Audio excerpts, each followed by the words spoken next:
Why, hello there. Welcome back to the Star Wars headquarters. Hope you're all doing well, and I'm back again talking about potential Star Wars Battlefront 3 leaks and rumors.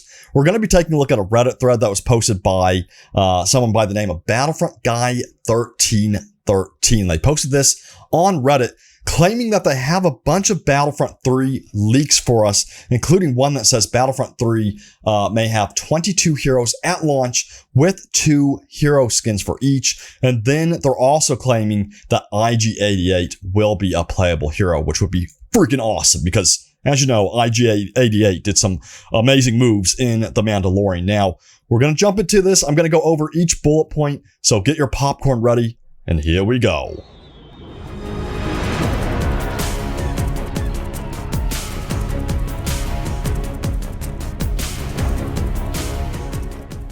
Alrighty, so we're going to take a look at that Reddit thread and let me know what you think about all of these leaks and rumors by leaving a comment. I really enjoy talking about, and speculating about the potential Battlefront 3, so I really enjoy doing these videos, and if you enjoy them, hit that like button as well. But let's jump over to that Reddit thread once more and take a look at what Battlefront Guy 1313 says right here. And again, these are just rumors and leaks, so the first bullet point, they claim that Battlefront 3 won't include eras outside of the 9 films. Now, I do agree with this. I actually do agree with this bullet point here because I think they're going to stick to the core eras of Star Wars because there's still so much stuff that they can dive into.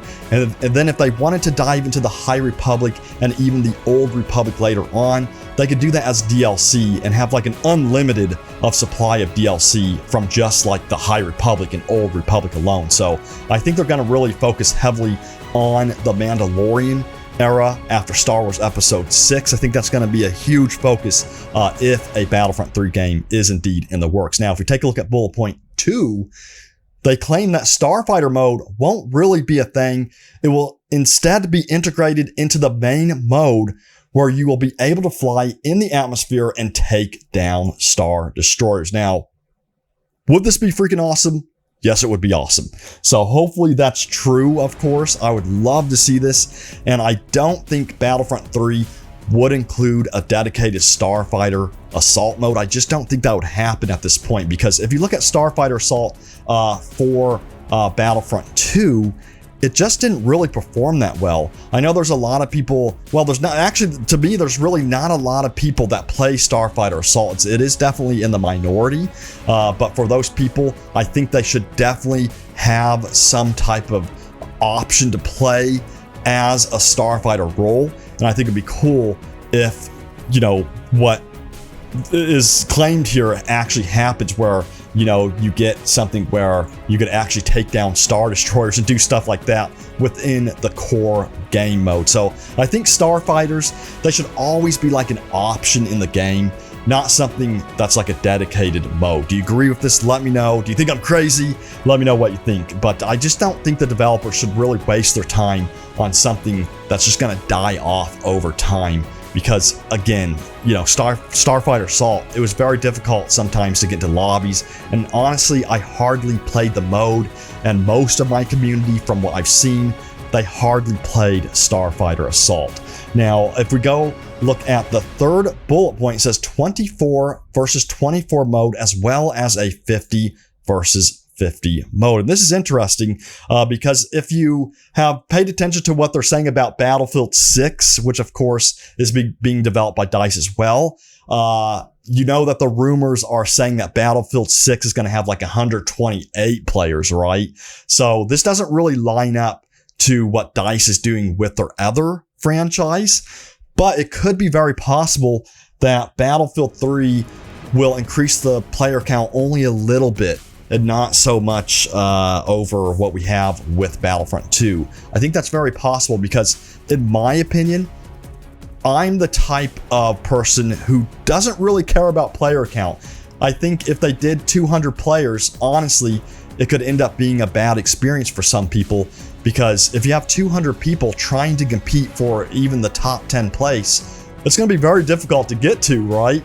Now, if you have 50 versus 50 mode, it's going to be much easier for you to place in the top 10, resulting in a more pleasant experience for more people. So, you know, developers have to be careful going to a higher player count, because it can result in frustration. It can result in, you know, if the map is too small, you know, the battle feeling way too chaotic, constant respawning, and so on. So let me know what you think about that as well.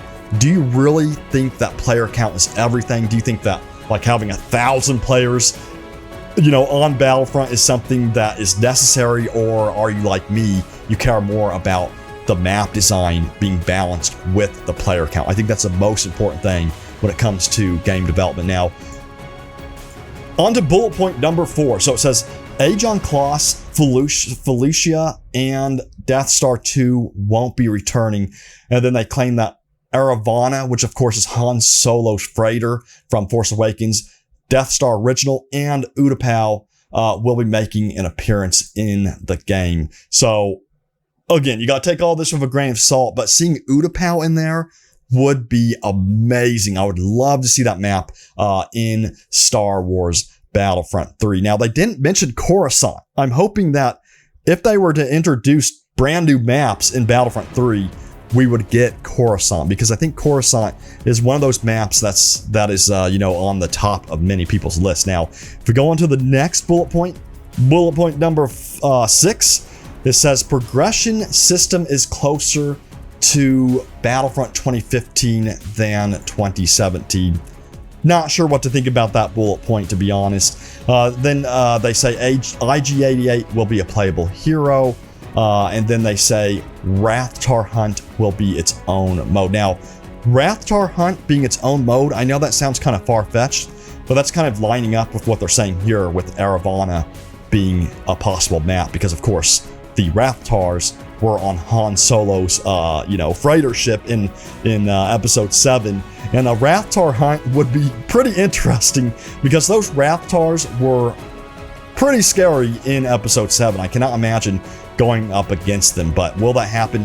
Who knows? Now, they also claim that 22 heroes will be at launch with 2 skins for each hero, and the rest will be unlocked through Battle Pass. Now, 22 heroes at launch, that's actually a lot, because I believe, if I'm not mistaken, I think that's how many heroes we have currently in Battlefront 2. And if you look at Ahsoka here, this is an Ahsoka mod right here on the PC.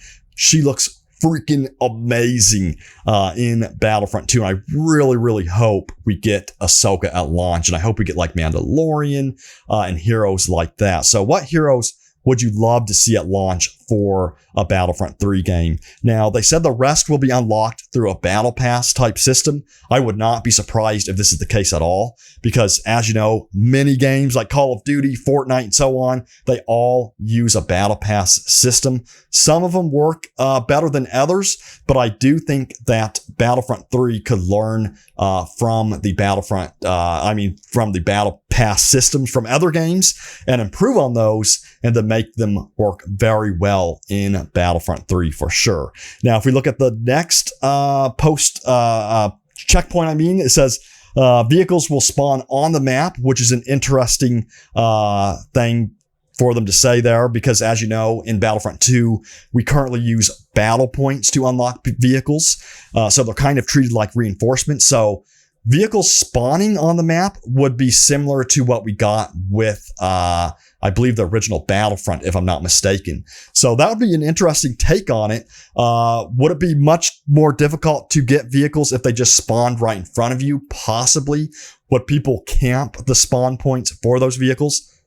That's a possibility as well. So again, there's definitely some drawbacks to vehicles spawning on the map versus the battle point system, because again, some people would camp that spawn point, but with the battle point system, some people will kind of like abuse the battle point system and find a way to manipulate it and get the battle points as quickly as possible to get to that top tier to get that vehicle. So what do you prefer? Do you prefer the battle point system, or do you prefer vehicles spawning on the map? Now, regardless of what they choose to do, I really hope we get co-op vehicles where you can spawn with your teammate, you know, get into like an LAAT with your teammates and, you know, lift off and then transport them across the map and do stuff like that. That'd be so cool to see. Now, moving on to the next bullet point, they said heroes versus villains will be Overwatch-like. That's an interesting take on heroes versus villains for sure. Will that happen? Who knows? To compare it to Overwatch like that's interesting. I do feel like heroes versus villains does need a little bit more depth at this point because, again, it is kind of just like standard team deathmatch, which, believe it or not, is what I wanted originally. But it would be cool to have a little bit more objective-based gameplay with heroes versus villains to bring out the strengths and weaknesses of each hero, so that way, if you're like a defensive hero, you can use those strengths to defend objectives. If you're more of an offensive hero, you can use those strengths to attack the enemy team and so on. So there's many opportunities for like an Overwatch type heroes versus villains mode for sure. Now they go on to say no custom lobbies. Now this would really be disappointing, but if you look at the history of Battlefront, we haven't had custom lobbies for a while. I believe Battlefront 2015 did have some private lobbies, but it was very limited with the options. But in my opinion, I've always wanted custom lobbies because I would love to do, custom game modes with you all and, live streams like that. I absolutely love doing that stuff. So I hope that that's not true. I hope we do indeed get custom lobbies in Battlefront 3. Now, finally, the last bullet point says no campaign, but there will be an instant action like mode. And I'll say this right off the bat. I really don't believe that that would be the case. It could be, but I think that they're going to try to do some type of campaign mode in Battlefront 3, to add a little bit more depth to the experience. Because when you have a campaign attached to the game, usually you have a little bit more depth added to the overall experience because you can put some locations in there that are from, some planets from multiplayer and so on. And, while I don't like them to do the exact maps from multiplayer in single player, it'd be cool to see the same planets in the single player. So you can have kind of like a backstory when you are finally playing the multiplayer experience. So let me know what you think about that. Do you care about the campaign? Would you want to see a campaign in Battlefront 3? I think a Clone Wars campaign would be freaking awesome.